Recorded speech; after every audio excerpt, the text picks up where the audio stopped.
After 15 days ng impeachment hearing and 375 million na ginastos dito sa impeachment, ang naging highlight ng araw na ito, yung mga social media posts ng mga abogado at yung maiinit na exchanges ng mga palitan o yung pagtawag, mga name calling ng prosecution dito sa defense. Ito si Attorney Mike Operario, pag-usapan natin yan. At gaya ng ating inaasahan, gaya ng mga unang 14 na araw, very uneventful din ang proceedings na ito because yung mga tinestify po kanina ay mga bagay na natestifian na rin ni Attorney Wamil na galing din sa COA. At walang nabago sa pattern yung diskusyon sa kanina, ganun at ganun pa rin. Ang pinaka-summary ng nangyari dito, despite of all the findings na sinasabi ng COA sa kanilang mga notice of disallowance, yung mga audit observation na memorandums nila, fact of the matter is, hindi pa pinal yung kanilang desisyon dito sa COA at meron pa ring judicial recourse. Meron pang ibang mga paraan para maribisa pa yung magiging findings na ito ng COA. Ang tanong dyan ng marami ngayon, kung hindi pa pala ito pinal, bakit nandito na tayo sa impeachment? At anong pinag-uusapan natin dito? If COA has not yet determined with finality na may pananagutan dito si VP Sara. Wala pa pong ebidensyang sinasabi na diretso magtuturo na ginastos nga o nakinabang nga si Sara Duterte doon sa kanyang mga sinasabing confidential funds. Ang sinasabi lang ng COA, well, kulang-kulang, hindi sila satisfied doon sa mga dokumentong isinumiti ng Office of the Vice President and ng Secretary para patunayan yung kanilang paggasta noong confidential funds.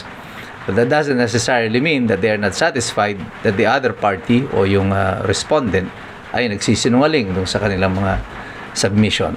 So wala pang connection as of today doon sa krimen na kanilang itinuturo dito sa confidential funds na kanilang hinahanap. At matapos ang mahabang mga debate, mga name calling, parang walang gustong maintindihan o matandaan yung mga mamamayan at ala na yatang gustong manood kasi kanina po nung hapon na lalo nung pinapanood ko yung impeachment, tinignan ko yung viewership niya. Sa matter of fact, ito screenshot of it. Mga 6,000 ang nanonood. Biro mo mula umaga hanggang hapon, nakarating tayo sa ganito. Mayroong 6,000 taong nanonood out of 110 million Filipino people. Of that 110 million, alam niyo bang 85% ng mga Pilipino ay cellphone holders. May-ari tayo ng cellphone. So, napakalayo natin sa ibig sabihin yung may mga may cellphone hindi nanonood nung impeachment proceedings na ito.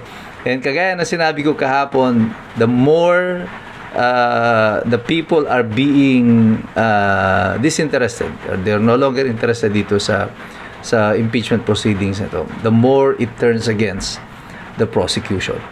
Hindi po ito pumapabor sa prosecution na walang nanonood dito sa proseso na ito. Bakit pa manunod ng mga taong bayan? Anong pakialam na nila dito? Ay nakalubog sila sa baha sa kasalukuyan. Naghahanap kayo nga naman ng 125 million, 500 million na confidential fund. Tapos ang taong bayan ay inilubog naman ninyo sa baha. At ang pinag-uusapan ng lahat, nasaan pa rin ang flood control projects, nasaan yung mga dapat managot dito.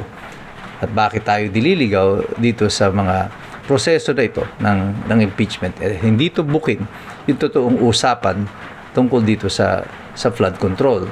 Yung basura na kumakalat ngayon. Hanggang ngayon, hindi pa po tapos sila sa pangungulekta ng basura. Naririto na ang interes ng taong bayan. At for the prosecution, I think it is a matter of strategy, to make it more entertaining na lang para maging kaaya-aya. At doon nga sa dulo ng impeachment nito, yung mga manifestation nila Attorney Sison regarding sa mga Facebook post, yun ang mga naging usapan at sabi nito si Chis Escudero na siya maglalabas ng pahayag sa Lunes ukol dito. At kapag po yung prosecution o yung mga abogado ay sila na yung nagiging storya ng impeachment, then you know that the impeachment is in trouble. Kasi hindi sila dapat ang storya dito. The storya should be VP Sara. Pero mukhang pati yung mga abogado ng prosecution ay gustong maging bahagi na ng storya. Ito ba ay strategy nila or talagang wala lang talaga silang magawa or gusto lang talaga nila ng clout na rin, ng social media clout, kaya they are doing this. At sana hindi po tayo dumating sa ganyang sitwasyon na ang impeachment nito ay para magiging showbiz na ang nag-aaway na ay yung mga abogado na at hindi na pinag-uusapan dito yung totoong mga ebidensya. Because inumpisan tong impeachment nito supposedly to get to the bottom of things. But after 15 days, you're nowhere near the bottom.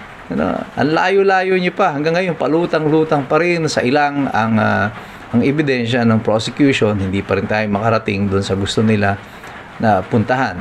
And I think, although I would say na just to be honest about it, si Attorney Ferrer, yung kanyang inexperience showed in this exchange, pero at least she held her own against Attorney Kapunan. Attorney Kapunan showed her yung kanyang experience, 48 years of litigation versus 15 years kay Attorney Ferrer. Si Attorney Ferrer was a little fidgety, medyo ninenervyos siya, medyo excited, high-pitch yung boses siya, mabilis siya masyado magsalita, and you could see her fidgeting with her ballpen, paulit-ulit, tapping it on the table or yung podium nung witness stand. And Attorney Kapuna naman is very calm and composed kasi alam niya she got Attorney Ferrer where she wanted her to be, and she became the exact opposite of Attorney Ferrer. She was calm, she was composed, and yet insulting.